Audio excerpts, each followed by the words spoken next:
हिंदी पाठ 11 लेक्चर 1 तारीख 27/1/21। पाठ 11 नाम है सच्चा बालक। तो इस जीवन प्रसंग में सच्चाई का महत्व बताया गया है। जीवन में चाहे कितनी भी मुश्किलें आए, लेकिन जो मनुष्य अपने आदर्शों को छोड़ता नहीं है वही महान बनता है। एक समय की बात है, एक लंबा काफिला बगदाद की ओर जा रहा था। एक समयની વાત છે અને એક લાંબા યાત્રીઓ બગદાદની તરફ જઈ રહ્યા હતા। રાસ્તે में उस पर डाकू टूट पड़े। रस्ताમાં તેમના પર डाकुए लूटमार કરી। उस काफिले में एक 9 वर्ष का बालक था। તે યાત્રીઓ હતા તેમાં એક 9 વર્ષનો બાળક હતો। वह एक और चुपचाप खड़ा रहकर इस लूटमार को देख रहा था। તે એક બાજુ ઊભો રહીને આ બધા જે લૂંટતા હતા ડાકુઓ તેને જોઈ રહ્યો હતો। एक डाकू की नज़र उस लड़के पर पड़ी। एक डाकू की नज़र ते छोकरा ऊपर पड़ी। लड़के के पास जाकर वह डाकू कड़क कर बोला, तेरे पास भी कुछ है। छोकरानी पासे जई अने एक डाकू हतो ते कठोर अवाजथी बोल्यो के तारी पासे कई छे। लड़का ने कहा, मेरे पास 40 अशरफिया है। छोकराए कह्युं कि मारी पासे 40 सोनाना सिक्का छे। डाकू चकित होकर क्या कहा, तेरे पास 40 अशरफिया है। डाकू चौंकी गयो अने तेणे छोकराने पूछ्યું કે તારી પાસે 40 સોનાના સિક્કા છે। लड़का ने कहा, जी हाँ। लड़काए કહ્યું કે हाँ। डाकू लड़की के हाथ पकड़कर सरदार के पास ले गया। डाकू હતો તે છોકરાને હાથ પકડીને પોતાનો જે સરદાર હતો તેની પાસે લઈ ગયો। उसने अपने सरदार से कहा, वह लड़का अपने पास 40 अशरफिया बताता है। तो પોતાના સરદાર પાસે જઈ અને છોકરા પાસે 40 સિક્કા છે તેવું તે તેના ડાકુને કહે છે।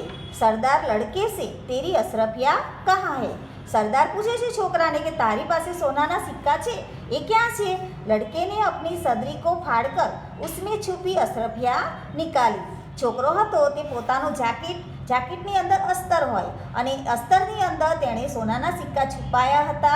तेने फाड़ी अने ते सोनाना सिक्का बाहर निकाळ्या। उन्हें सरदार के सामने रखते हुए कहा, वह देखो। तेणे सरदारनी सामे राख्યું અને પછી કહ્યું કે જુઓ, આ રહ્યા મારી પાસે સોનાના સિક્કા। सरदार आश्चर्य से लड़के अशरफियों का इस प्रकार से रखने का उपाय तुम्हें किसने बताया। सरदार पूछे છે કે તે આવી રીતે સોનાના સિક્કા રાખ્યા, તને આ ઉપાય કોણે બતાવ્યો।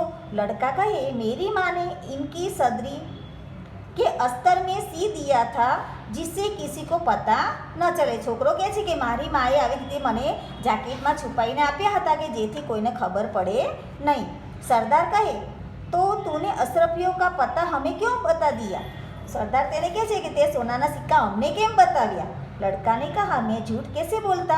मेरी माँ ने कहा था, बेटा सदैव सच बोलना। छोकरो કહે છે કે હું જૂઠું નહીં બોલું, મારી માએ કહ્યું છે કે હંમેશા સાચું બોલવાનું। झूठ बोलना पाप है, खोटू बोलવું पाप कहवाय। सरदार कहे, डाकुओं से वह छोटा बच्चा अपनी माँ का इतना कहाँ मानता है कि ऐसे संकट में भी झूठ नहीं बोला। सरदार પોતાના ડાકુઓને કહે છે કે આ નાનું બાળક છે તે પોતાની માનું આટલું કહ્યું માને છે કે આટલી મુસીબત થઈ તો પણ એ જૂઠું નથી બોલતો। हम लोग बड़े होकर भी ईश्वर के बताए नेक रास्ते पर नहीं चलते और लूट मार करते हैं। અમે લોકો આટલા મોટા છીએ તો પણ ઈમાનદાર રસ્તા ઉપર નથી ચલતા અને લોકોને લૂંટીને આપણે રહીએ છીએ। सब डाकू के सरदार बात तो ठीक है। બધા ડાકુઓ બોલે છે કે સરદાર તમારી વાત સાચી છે। સરદાર ડાકુઓ से इनका लूटा हुआ सामान इन्हें वापस कर दो। સરદાર પોતાના ડાકુઓને આજ્ઞા કરે છે કે જે પણ લૂંટ્યો છે માલ આપણે તે પોતપોતાને પાછો આપી દો। डाकुओं ने सब सामान वापस कर दिया और आगे कभी लूटमार न करने की प्रतिज्ञा की। डाकुए બધાને પોતપોતાના સામાન આપી દીધા અને ક્યારેય લૂંટમાર નહીં કરવાની એવી प्रतिज्ञा કરી। सच बोलने वाले इस बालक का नाम अब्दुल कादिर था। साचું બોલવા વાળો આ બાળકનું નામ અબ્દુલ કાદિર હતું। बड़ा होकर यह बालक महान संत हुआ। मोटो થયો એટલે આ બાળક એક સંત બન્યો। उसकी बगदाद में है। उसकी समाधि बगदाद में है। તેમની સમાધિ આજે પણ બગદાદ શહેરમાં છે। वहाँ प्रत्येक वर्ष सभी दर्शनार्थियों दर्शन के लिए जाते हैं. દર વર્ષે દર્શન કરવા માટે હંમેશા બધા જાય છે. અહીંયા પાઠ પૂરો થાય છે. આપણે જોઈશું શબ્દાર્થ.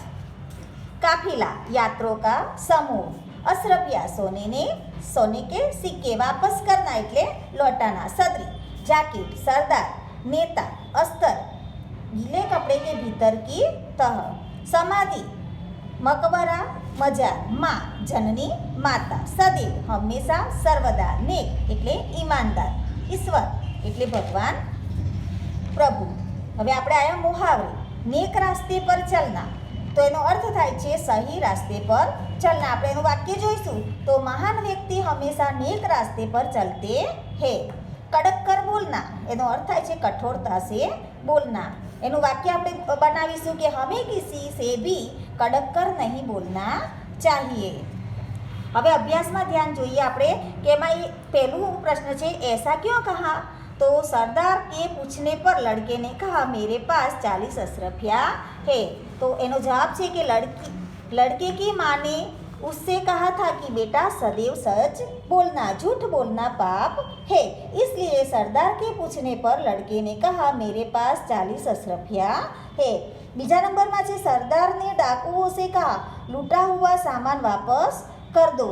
तो આપણે એનો જવાબ જોઈશું કે उसका कारण यह है कि छोटा बच्चा भी संकट में होने पर भी अपनी माँ का कहा मानता था और झूठ नहीं बोलता था. तो वे लोग तो बड़े होकर भी ईश्वर के बताए नेक रास्ते पर नहीं चलते और लूटमार करते थे.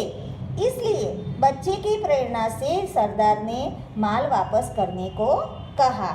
હવે બીજું છે પઢીએ और लिखिए. આ છે જે એ આપણે વાંચવાનું છે અને લખવાનું છે. હવે ત્રીજા નંબરમાં જોઈશું તો ત્રીજા નંબરમાં આપ અબ્દુલ કાદિર की जगह होते तो क्या करते.